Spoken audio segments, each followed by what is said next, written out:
Welcome, everyone. My name is Mary Ma, and I'm a member of the Kellogg Alumni Relations team. Thank you for joining us today for our series, This is Kellogg. This is the third event in our series focusing on entrepreneurship, and today we will feature a panel of alumni speakers.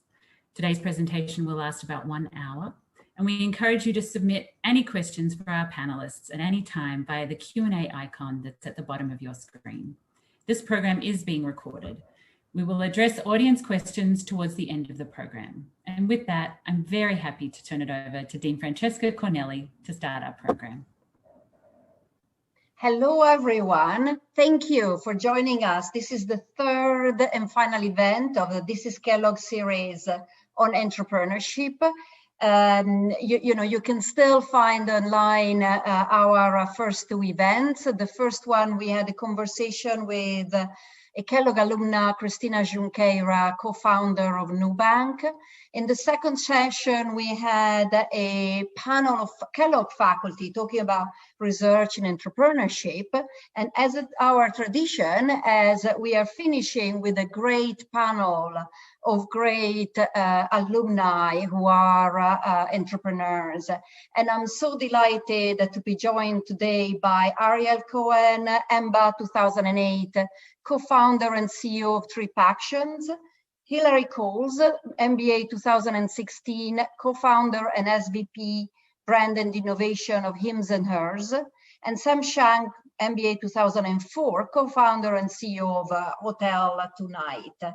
And these are three amazing Kellogg alumni. I'm so excited. I was telling them, we have had recently more and more of a focus on entrepreneurship, and we feel Kellogg has the right culture to cultivate entrepreneurs. And what better to exemplify this than having our three alumni to show it. So I hope you read their amazing, impressive CVs before coming. And thank you, Ariel, Hilary, and Sam for joining us. I can see you. And by the way, while I ask for questions, I suggest that you, the participants, you can start putting questions in the Q&A and I can wave them in. But let me start with a simple question, which is, did you always wanted to be an entrepreneur? Ariel, I see you in front of me, so I'll ask to start with you. It's always hard with Zoom to know, who are you referring to. But so it's interesting. I started my career actually in a startup. It was in 98. And because it was in 98, it actually means that I also went through the bubble burst in 2000, 2001. And I remember that afterwards, I went back to really like corporates, and it was for quite some time really important for me to develop my career inside big organizations. And I think it was pretty much from the kind of PTSD that I got on the first ride of it. But I think it was always there, and I always wanted to be an entrepreneur. And then I found myself into, starting one startup and, selling it very fast and starting Trip Actions 6 years ago and kind of having a longer journey here, kind of taking it all the way. So did I always wanted to be an entrepreneur? Probably yes, but it was not how my career really evolved. I guess that's what requires agility from entrepreneurs. Sam, did you always? Yeah, and a lot of Kellogg alumni are pretty introspective, and I think that for me, it's I don't know if I'm necessarily wanted to be an entrepreneur as I didn't want to be an employee, and so but that said, I think I really always like to build things and create things, and I originally after college wanted to be a movie director, and went to Hollywood and tried that for a while and realized that wasn't a very good platform to build. To be creative, actually. And so then I went up to Northern California and was like, hey, this is it. This is where I can see my vision. And then Kellogg really helped me accelerate the ability to do that. And so, yeah, it's more of a means to an end, which is, hey, let's have a creative vision. And how do I see that through is by being an entrepreneur. That's fantastic. And Hilary? I think I'm the outlier here. I absolutely did not want to be an entrepreneur. If there was any consulting firm who would have hired me when I was graduating, I would have taken that role happily. It was really born out of necessity. And I think what's interesting is I always had this idea of what an entrepreneur was, and you had to have this perfect, you were the one on the block who was having lemonade stands, and you wanted it, you had this perfect background, and you were the smartest one in your class, which truly any professor from my time at Kellogg will tell you I was never the smartest person in the class. And I felt that there was a weight almost to being a founder. And I think that kind of leads people from underrepresented groups maybe to think of themselves as not founder material. And I think we overthink that. You can overthink that. And I think it's more about being resourceful, which I was always really good at, or being creative and solving problems. And so I think it happened. I mean, I even fell into hims and hers almost because I couldn't get deported. So I started working at an incubator because that was the job opportunity I had. And so I do think innovation comes out of necessity. Well, I'm hoping, a lot of people will be hearing, and maybe they will feel inspired that they can do it. Now, as a follow-up of that, right? As you're saying, some people start wanting or not wanting, but when you get an aspiring entrepreneurs, what do they get wrong about starting a business? If you had to talk yourself when you started, or someone approaches you, I just heard Hilary had contacted Sam at the beginning. So, if one of the Kellogg students contacts you about wanting to be an entrepreneur, what do you think they should know? Sam, you want to start? You were the one who gave advice. I don't remember what I told Hilary, but I'm glad she, either did or didn't listen to my advice, because she did very well.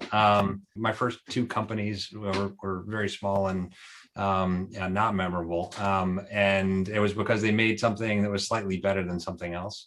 Whereas Hotel Tonight was better. Certainly, it had better deals. It was faster. It was better designed, but it was also very different. And it was different in kind of really jaw-dropping ways. In that we only had 3 hotels at once, and we called it curation. We only did same day because we didn't have the ability to do anything else. So, and we called it on demand, right? But it made it really stand out from everything else, which helps you with I think the biggest problem that is overlooked, which is how do you get distribution? How do you get people to really give anything about your product, give the time of day about your product or service? And there's not enough focus on that. And I actually I advise people to flip it around and think about, what's a good way that you have an ability to get the word out about something, and then figure out what that something is.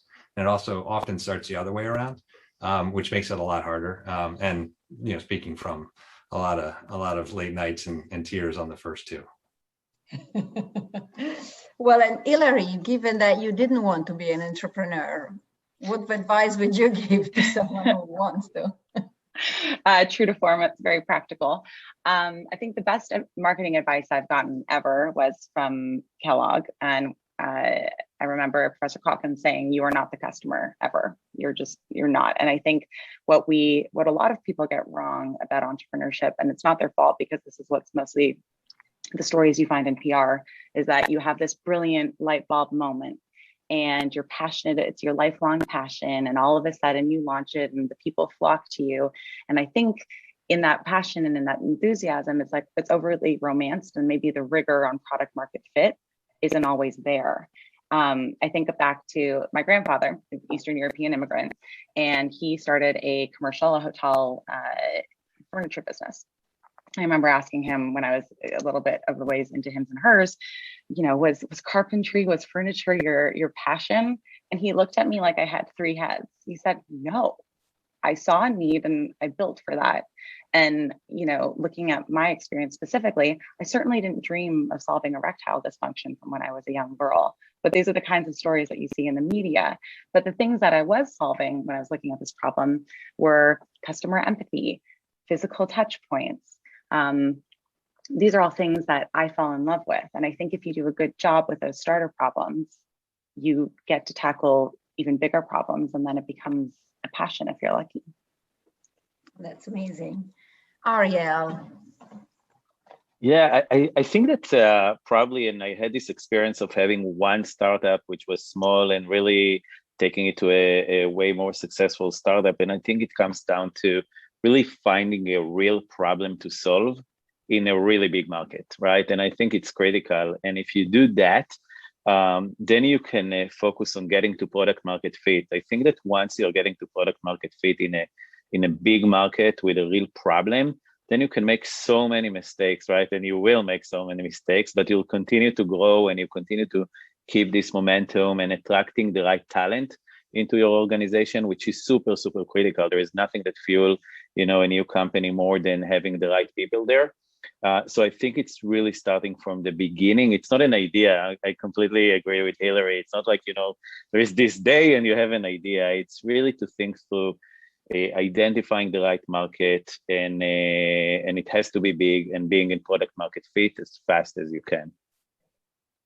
I find it, you three, I expected you all to tell me, oh, it's hard that you have to say, but in fact, you have such a positive, no, you have to work, you have to find an angle and so on, but very constructive and positive. I guess that's what successful entrepreneurs are. They keep the positive attitude, but continuing through that, right? It's like it is occasionally it is hard, right? And the pandemic has hit several startups pretty hard, and it has hugely impacted, all your industries, right? Telehealth, business travel, leisure travel, of course, some in the positive, some in the negative, but it's been very disruptive. So how do you, before the disruption arrived, how do you build in your company resilience, adaptability, so that you can handle the anticipated? And had you done it in yours? I can take it. I think that, we've experienced something that is probably extremely unique. We were before COVID growing at a 400% rate year over year. And it was for a very long time, that was our growth rate, right? So it means that every month you're in a double-digit growth rate. And over one night, and it was seriously one night, all of our revenue vanished. And in fact, it actually, and I think you guys probably at Hotel Tonight and Airbnb had the same experience. It went even to the negative zone, because you need to start and do refunds and stuff like that. So think about like one night and your burn rate is getting completely out of control, right? So that's something that requires obviously a lot of activity, a lot of actions, and a lot of immediate actions. And you can only do it if you have really good team. And I'll be more specific of what it means, really good team. I think you kind of touched it in your question. It's about the grit, right? The team needs to be really, really tough and need to be able to immediately, look around and completely adjust the plan. In our case, it was even immediately focus on bringing all of our customers back to their homes. People were traveling all over the world. And in business travel, they had 3 days to bring, I remember it up until today. On Wednesday, the US announced that by Friday, there are no flights getting into the US.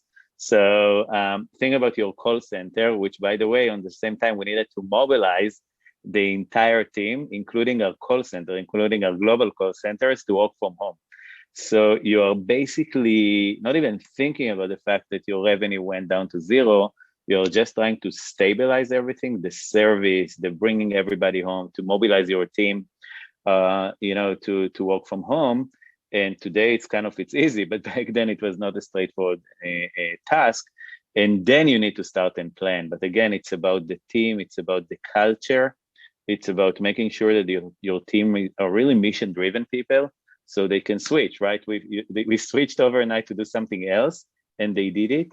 And I'll share one thing, which I think it's kind of maybe the outcome of it. My e-staff, the team that reports directly to me, throughout COVID, only one person left. And these are people that can actually work everywhere, okay? And we were running a business that was it was not a relevant business anymore for quite some time. So I think it's really about the mission-driven and the grit that kept us going. Yeah, that's impressive. Business travel, and we get to use some leisure travel, I guess, that you also had. Yeah, it was pretty disruptive, to say the least. I think that to prepare, you can't really prepare for anything quite like this. So there's always going to be stuff that comes up, and it's I was thinking about how it's important to create an agile culture, right, and a culture that can deal with the unexpected, because it's inevitable that the unexpected is going to come. And as an entrepreneur, you kind of like, in the core founding team has that, and as you build the team, you look for that, but it's also about continuing to practice agility and flexibility. So, one of the things is just balancing like the agility and then changing decisions too frequently and letting people work. You gotta, I don't know, a friend of mine called it letting the salmon, you're flipping the salmon, then letting it rest for a while on the grill, right? If you flip it too many times, then it just gets destroyed, right? So you can't be too agile. But then one of the things that we've done is short-term planning cycles. So, not falling into any annual planning, and generally it's quarterly planning, but not monthly, because that would be too disruptive. And then I always did, as a leader, probably about twice a year would come in and change something pretty dramatically based on new information. It would be very well defended, in terms of why this is happening. And what that does is it helps that muscle of the company around change and needing to change. And in this case, it's like an artificial change, but it gets them ready for when something really dramatic happens. And it's also like great for the business to be able to remain agile too. So I think it does a couple things. Can't do it too much, maybe twice a year. That's a good message also, right? It can be too agile. Hilary, I guess you had an opposite type of disruption. We definitely saw some benefit from the tailwinds of the pandemic. It was definitely a force function on so many different elements of your day-to-day life. And I think certainly telehealth is now probably part of the decision set for the average person, much more so than it was prior to the pandemic. I think that one of the most interesting things about our business at Hims and Hers is that 80% of our customers are first time seeking help for their condition. And so they're not switchers. And so we actually didn't see a lot of traffic from people who were previously going to brick and mortar and switching over, because the vast majority of our customers are digitally native consumers that have never had an affinity for the traditional healthcare system. They've never tried to solve hair or skin or sex or whatever their goals are. They start with us. And so I think what we've always had, and as I'm sure the panel can attest, you just never have enough resources as a startup. And so we've always had to keep a really lean roadmap. And for us, what's been successful is really focusing on the consumer, because there are so many great projects, there are great vanity projects, there are all these things that come up to do. But ultimately, how does that open up optionality for everything else? How does being licensed in all 50 states impact our ability to open up more conditions? How does offering synchronous methods of communication open up the types of conditions that we can treat? That's kind of the way we think, versus always just, one thing we could have done with the pandemic, for example, is switched a lot of our manufacturing to hand sanitizer. And that would have been a panic decision that could have been right for a few months, and we would have been sitting on gallons and gallons of hand sanitizer today. And it really wouldn't be adding that much value to the consumer. And so we try to stay really disciplined with what our specific consumer wants, and they're not the switchers necessarily that moved during COVID. That's interesting. And Ariel, to come back to you, right? You had this disruption, but your business plan, you talked about how it evolved, right? And how has it been throughout the life of your business? Have you had your business plan changing often? Yeah, it's kind of, there is this happy end to this story, because pretty much in January this year, we've announced an up round. Our valuation went up compared to the beginning of the pandemic. And I think it's a lot of this. Thanks. But I think it's a lot of decisions that we were making at the beginning of it, which could go both ways. And I remember the initial decisions were all about let's react and fast. So I've described this thing with the call center that we needed to get everything into control.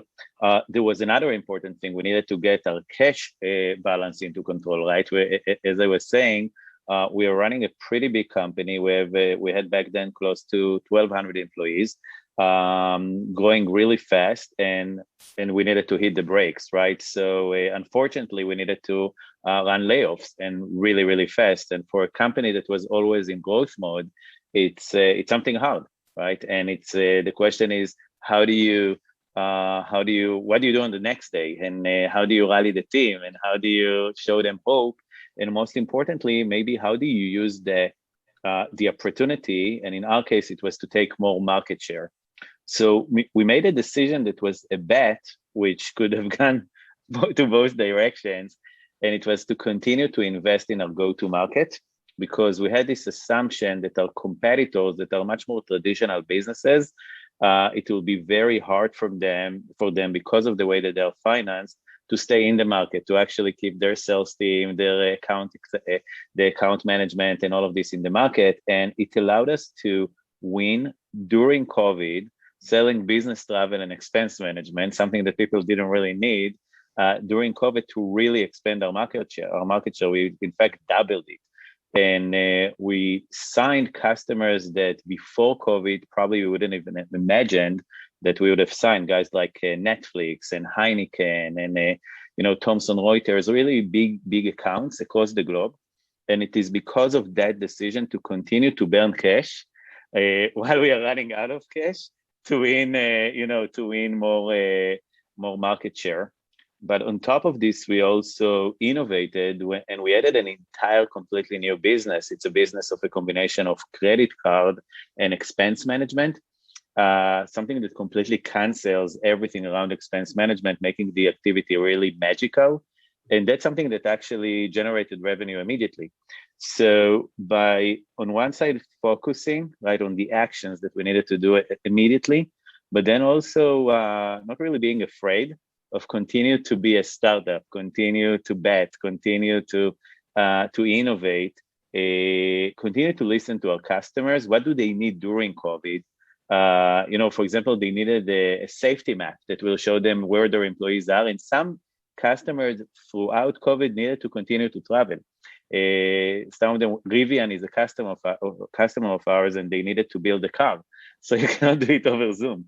So some of them needed to continue to travel, and really giving them the information about safety, regulation, and so on, was all of these things listening to their needs. So that was kind of what we did. A lot of activity. I remember that me and my co-founder, we sat kind of in December when we knew that we are closing a round, and we were like saying, wow, if you can even imagine what happened, in the last year, like you wouldn't even, it's very, very hard to imagine it or to Sam's point, plan for it. But it was a crazy, crazy ride. But now it was a good experience in hindsight. Now that we are on the other side, hopefully, yeah. Yes. Hilary and Sam, do you also have stories, also besides the pandemic, of having to adjust your business plan or change it dramatically? I mean, definitely, I think over the pandemic, we had to make some adjustments, and thankfully we're still turning the salmon over a decent amount for Sam's analogy, but we were able to kind of catch a few different cycles. And the way we thought about what our consumers could use through the pandemic was mental health, actually. And so we ended up fast tracking our mental health offering, understanding that people in their 20s, 30s, 40s were all of a sudden not in their routine. And humans are incredibly resilient, but it was still an enormous amount of change. There's an enormous amount of grief and isolation and all these things. And so we moved to bring that offering forward. We, in addition, launched a free program for anonymous group therapy, so that we would have a free offering that people could interact with. And so we still do that to this day. We have therapist-led programs every single week where people can sign on for free and kind of get some support and feel a little bit in a community. And we launched at-home COVID tests and a few things just to kind of support our consumers' minds on where they were.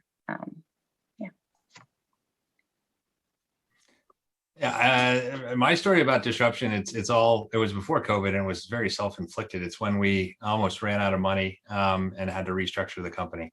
And we painted ourselves into a corner by continuing to raise money, and then ultimately weren't able to raise money to continue the burn. And so we had to really fairly quickly cut our costs, improve our unit economics. And part of that cost cutting was doing layoffs, which was really hard. And I mean, I think it's hard in any situation, and it was very, very hard personally because it was so self-inflicted that it happened. So I don't know. I spent a lot of time making sure that I did it well. It's not something I definitely don't want to go through it again. But I said, hey, if I'm going to do this, I might as well do it well. I talked to a lot of folks and a lot of my advisors, including Rich Barton, who had done something similar at Zillow in 2008. And one of the things that he talked a lot about was using it for, as Ariel was talking about, what are the benefits that you can get out of this situation? And for us, it was about refocusing the company on profitability. And we didn't have as much of a choice there as to what we would focus on. It ended up being the right thing though. And it was such a focusing goal. And then it allowed us to control our own destiny, which was, we didn't want to go back to where we were before on fundraising. And it just tightened up everything in terms of our operations, and made us a much stronger company. And what was really the big learning was just giving this team this ultimate focused goal, telling them that they're the team that can get you there, get us there, and then seeing them execute. We got there in 6 months, and it just was really motivating. It's still like one of my happiest times professionally was coming out of that awful experience, and then providing as this platform and catalyst for teams to do really incredible work, some of the best work I've ever seen. Fantastic. And, in a way, because of what you talk, I see a question here that says, as entrepreneurs and leaders within your companies, what are the key values that you try to instill within the organization overall? I guess that's a question for all of you. Who wants to?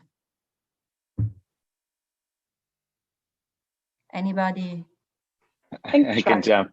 I'll jump. So I think, we have a set of values that we are even publishing them. And the thing with values is that you can put something on a slide, right? Or you can have your marketing team kind of thinking, what are the best values that, you put on a website?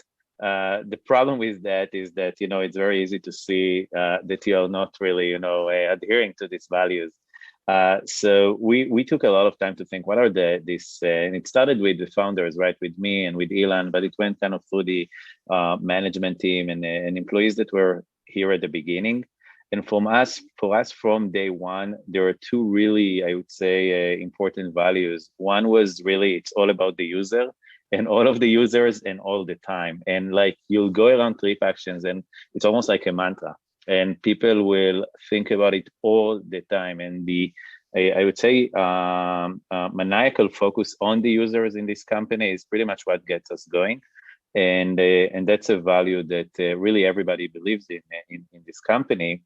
And the other one is really, it's leading with context, which is really, if you're not taking the time to really give your, employees and everybody the context, why are we doing that? Why are we doing something else? Why this is the decision? And you really need to invest in it, right? Providing feedback, providing context all the time. Only if you do that, they can actually be fairly independent and make decisions and make mistakes and really going for it. So I would say, these two values are definitely, I would say, the ones that I really care about, but also the ones that I believe that are very much implemented, across the company. Hilary, I saw you were, I don't know if it's okay for cold call, but I will use the Kellogg style cold call. keep us on our toes. Yeah, I think mine is a more simplified version of what Ariel was saying. I think trust is really, really important. I think you need to trust that your employees can handle complex information, ambiguous information, you not knowing the answer, but giving them the context on why something is urgent, why something is stressful, what's going on, so that they can flag for you the things that, because you can't be everywhere. You know, in the beginning, we were all in 6 desks in one pod, and you could hear everything and stop things from going crazy, but you can't anymore. And you need to trust that your team would act in a way that kind of pushes your view of the company forward, and that they would raise their hands if something went wrong. I think where things can really go wrong in the early stages is if someone tries to make a mistake, and when someone makes a mistake and tries to hide it, or he doesn't tell you soon enough, I think then that becomes really hard to recover. And I think if you're quick to put up your hands and know that you're not going to get chewed out, and know that we're all on the same team, and I think that all kind of stems from a shared value of trust. Yeah, I think, well, our experience with values, just to answer the question literally, I'm a rule follower, so there you go, is that my co-founder and I, in the early days, like before we even knew if we had anything, we said, let's define what our values are. Let's talk about it, and that'll help shape who we hire, that'll shape our decisions and how we work with our suppliers and all sorts of things. And so we did, and we used another thing from Kellogg. One of my favorite learnings was the power of 3. So we came up with, there were 3 categories at Hotel Tonight of hotels when we launched in 3 cities. Like I was like really big into this power of 3 that I learned at Kellogg. And we had 3 values. So they were simple and easy to remember: build, question, and respect. And they all indicated the type of company we wanted to build and we wanted to form. And build is creating, which is deeply personal for me. Question is really about curiosity and always achieving and growing. And then respect is how we the golden rule. And we in the travel industry, especially, or in OTAs, online travel agencies, there's a lot of disrespect of suppliers in particular and of customers, and we wanted to do something different. So we were very deliberate about it, and I think it really paid dividends for us in creating a culture that people will still tell me, hey, that was one of the best things about Hotel Tonight was the culture and the people. So really proud of that, and it's definitely I'll do that and recommend doing that early and deliberately.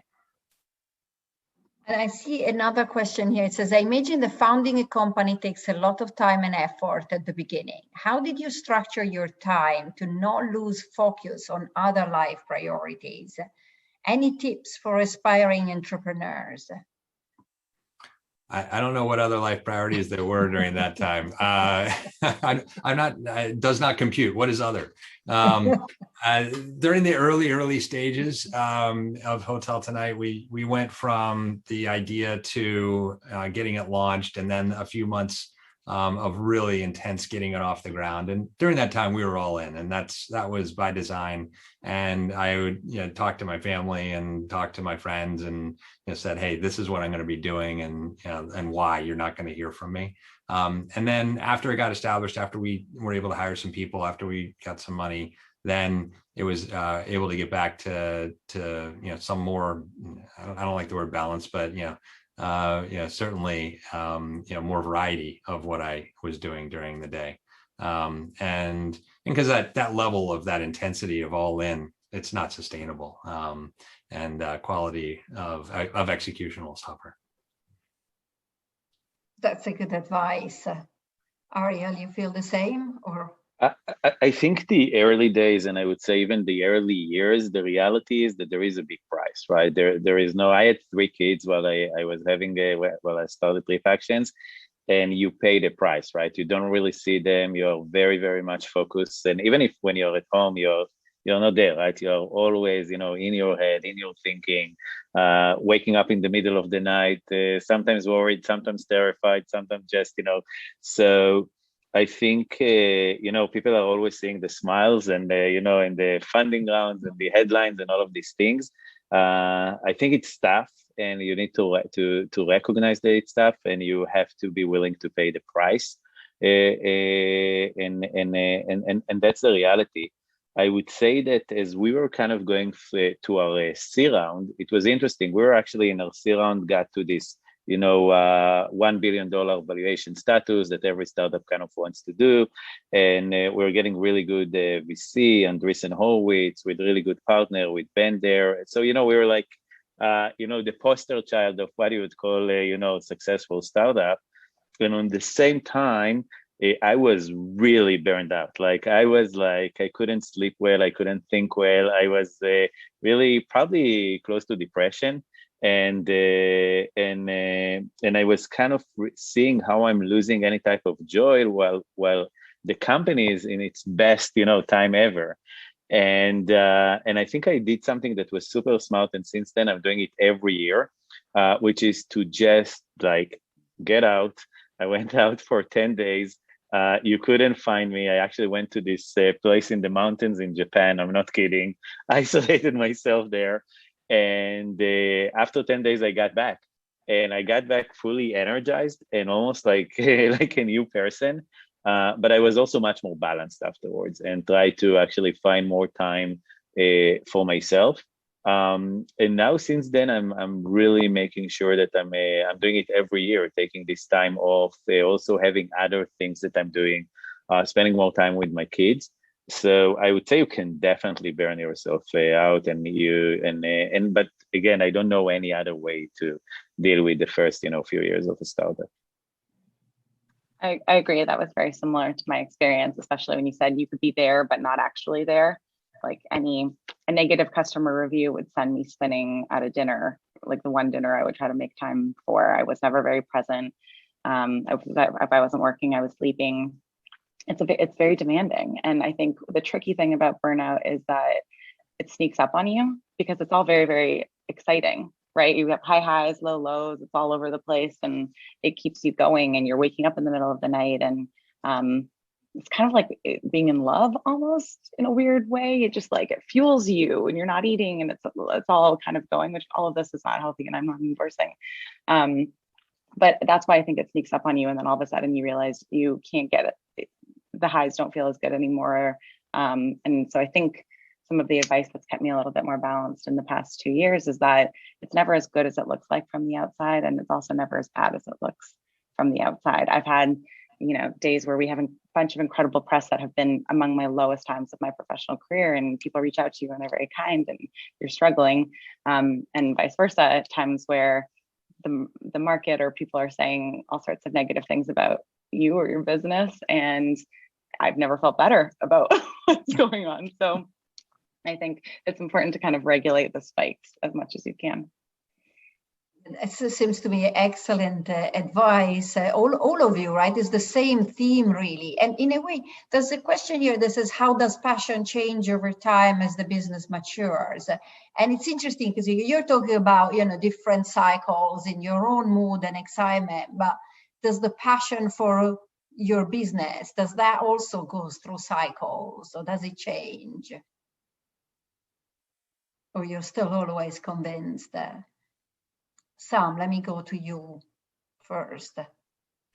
Yeah, I think that it does ebb and wane. The highs are high and the lows are low, and that's part of it too. I think though that my experience was that whenever I felt it waning, then it was like, okay, what's the next thing that we can do here? Because there's always something to re-energize myself and the team.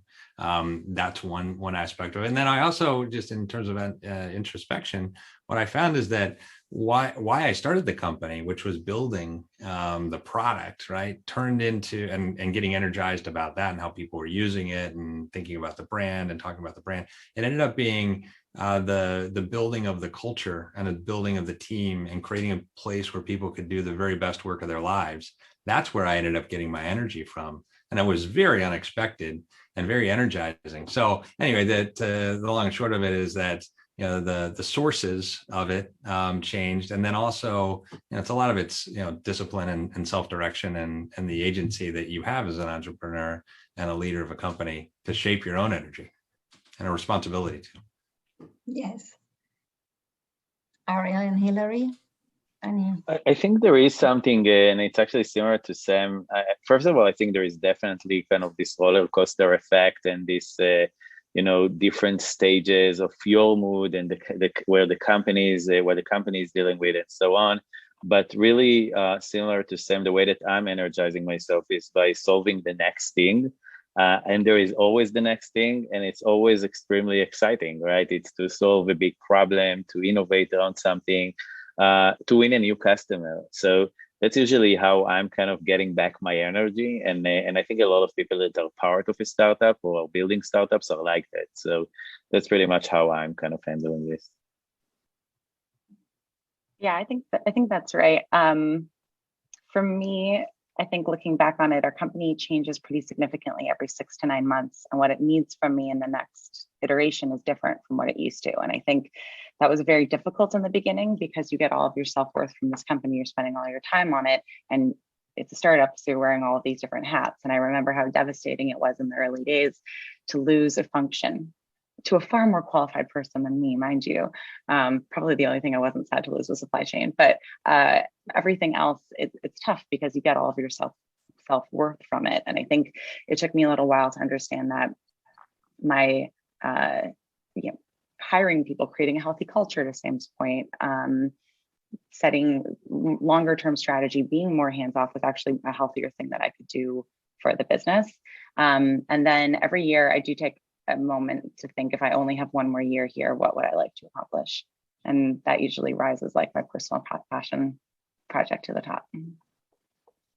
That's a great thing. I have actually a question specifically for you, Hilary, and it's a bit also linked to something I wanted to ask you. The question here is, you mentioned that Hims and Hers is very customer focused.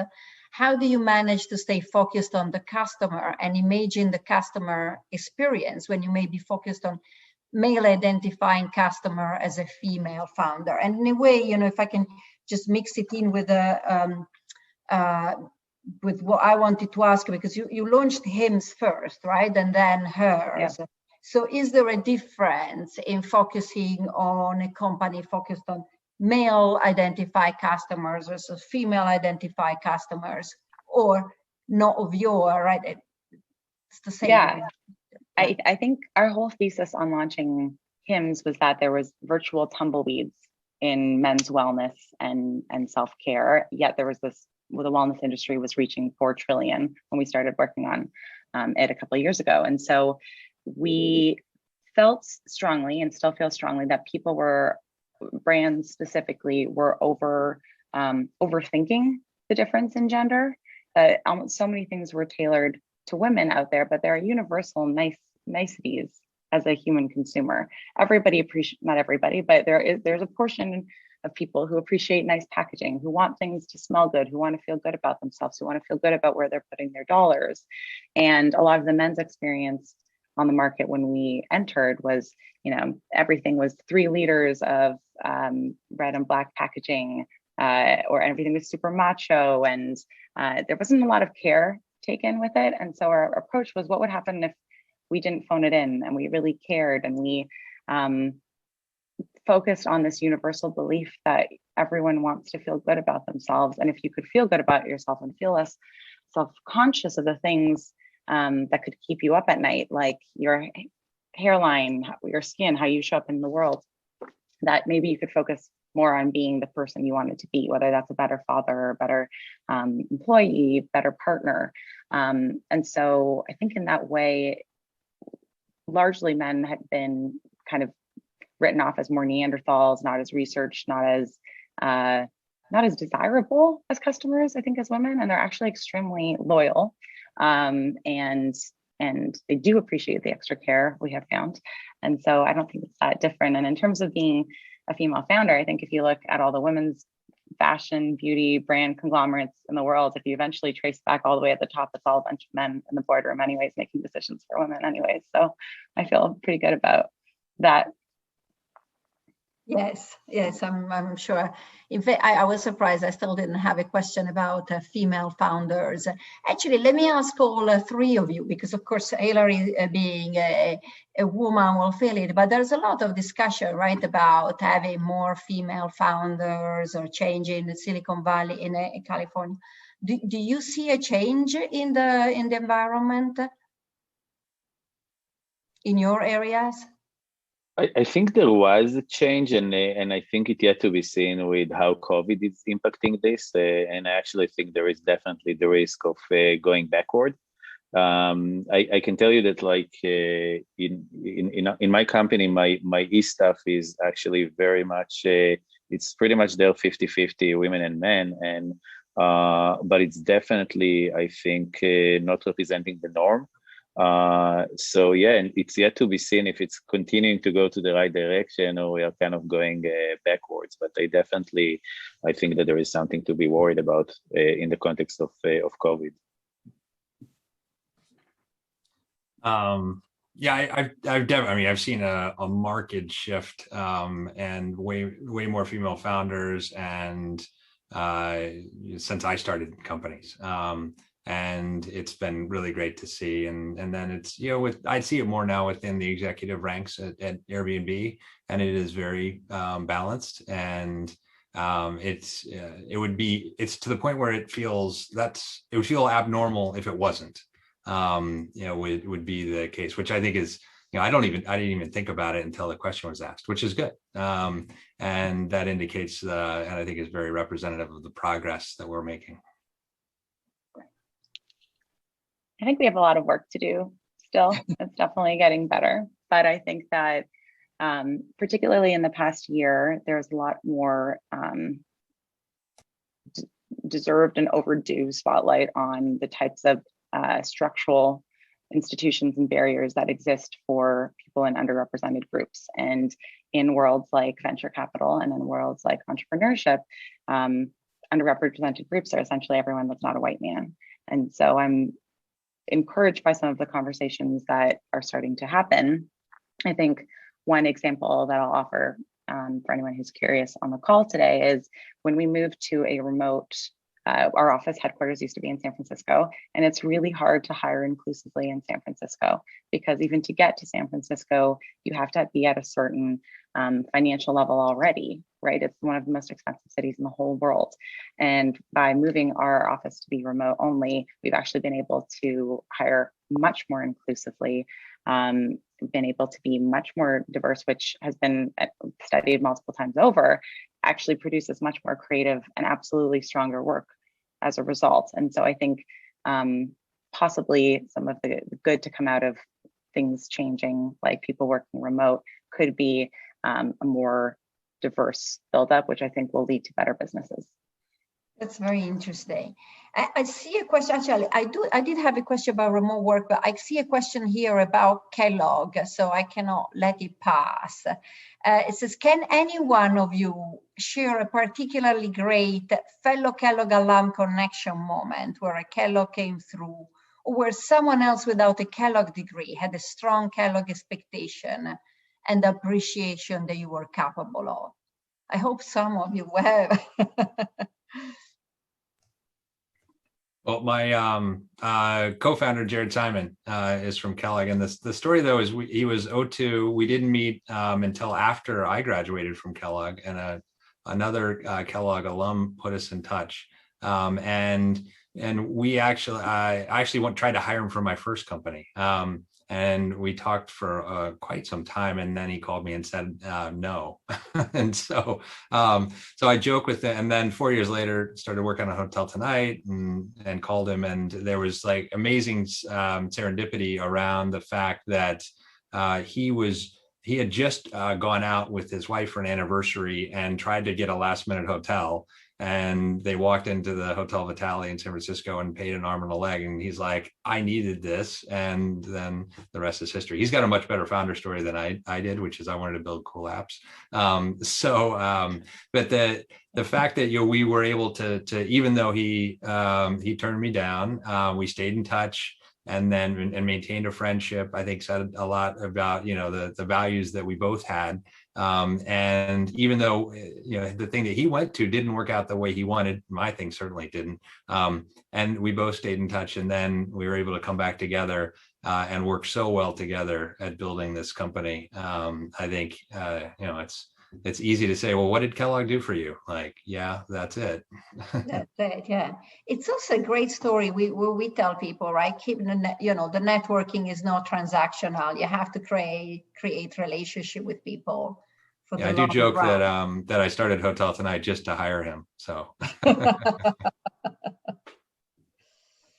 I had a, I actually am always saying that doing an MBA and in Kellogg was critical actually for my first startup, because in your first startup, when you go and raise money, you're pretty much nobody, and it is very, very hard to raise. I would say the first round on your first startup, and it was pretty much the network and the people that were in my class in Kellogg that actually opened the doors. So I think it was really, really, really critical. And if you'd ask me, hey, what is the number one that I got out of my MBA? It's exactly that. It's the network, and it was very, very valuable. I would say something interesting. One of my e-staff members is also a Kellogg, and he's actually here listening. So he was texting me, hey, I'm a Kellogg. So no, but the funny thing is that you always kind of meet people that will tell you, hey, I was in Kellogg, and it kind of immediately start a discussion. So it's interesting. Gosh, I'm going to bleed purple for a second because I have lots of them. My section in particular, which was the Moose section. Personally, I met my fiance, all my bridesmaids also in that section.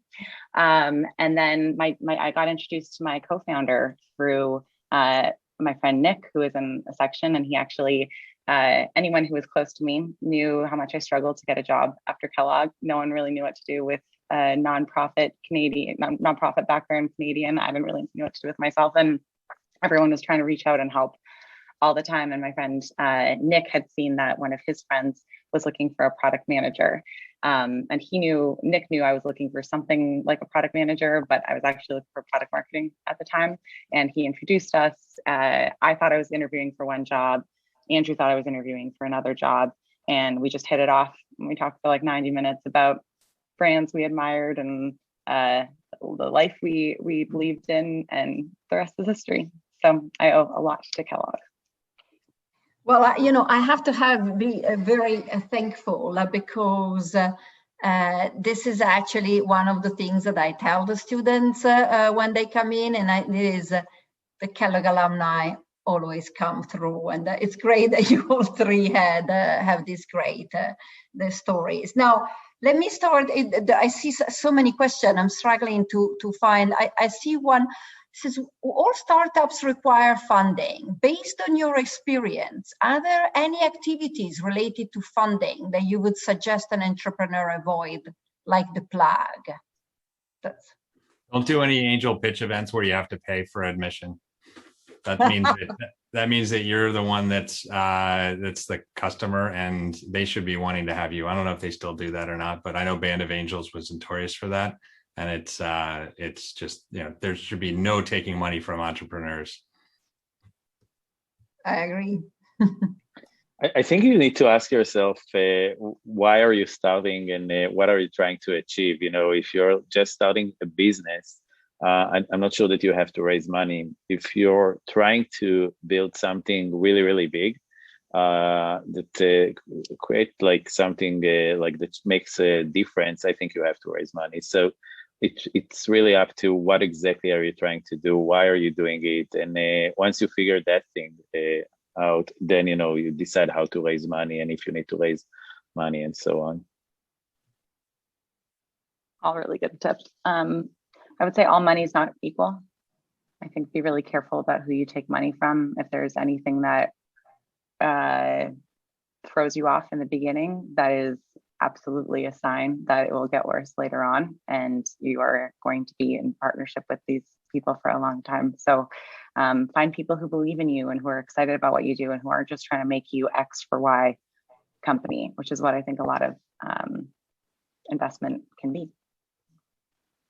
That's great. Thank you. I mean, I think we are almost at the end. If you can give me, I'm going to go again for the shameful, plug for Kellogg. Besides, we said the network, the friends, the relationship at Kellogg. Is there something else that Kellogg prepared you for as an entrepreneur or as a leader? What is it also that you remember for your experience? I think, we talked earlier about the product market fit, and I think good entrepreneurs actually have this instinct anyway. So I would say that that's not something that I've learned in Kellogg, but I think that all of the rest, after you get to product market fit, you need to build a business, and you need to get to know so many things that sometimes the simple frameworks that you learned in Kellogg actually are the ones that you'll remember, right? So, up until now, stuff like defining the customer, right? Who is the customer? What are you giving to the customer and how, which is super, super simplistic framework. I'm still using it, right? So it's just one example, but I think that that's exactly, I think all of us are coming from a different background. I came from products. I could definitely build a product, but without Kellogg, I wouldn't be able to think about all of the other things. Great. Sam, you said the power of three. Yeah, the power of three. What I think back on Kellogg and what I think about using, it's all of the softer skills. So I learned those in the classroom in certain subjects, but also a lot out of the classroom with leadership opportunities and learning from a wide variety of others that had varied business backgrounds. But it's all the stuff around motivating, empowering, negotiating, and just being a great leader. All of those are the skills and I use them every day in varied ways. And that's what I'm very and most thankful for Kellogg for. I totally agree. I used to sit at the lunch and learns in Kellogg, and you'd have alumni come back and say the softer skills were the most important thing. And I would roll my eyes and think, what kind of a psychopath doesn't know how to do these things? But it's very different to learn it in Kellogg when you have arguably fewer stressors than when you are sleep deprived and you have investors who want something from you and you're on a timeline and all of these things.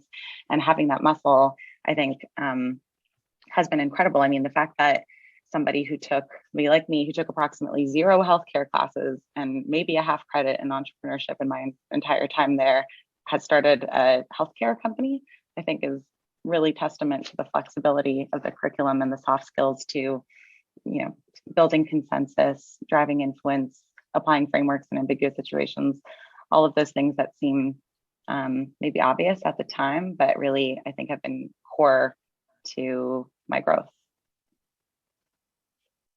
Well, thank you so much. I think, you are the perfect panel for me. And I completely agree. Like I'm a professor of finance, but I still say, what actually Kellogg really contributes is exactly all these things that everybody needs. And it's so important. And that's actually why I came to Kellogg and loved it. So I actually want to thank you so much. I mean, there's going to be so much insight, and you've been so open and transparent about all the struggles and all the things that you've been through. So I'm sure all the participants loved it. Thank you so much. I hope to see you all in the hub, which is now virtual, but it's true soon. Come back. We have a lot of students who all want to do entrepreneurship. So come to visit us. Thank you so much for an amazing Thank you. night. Thank you. Bye-bye. And thank you everybody for participating.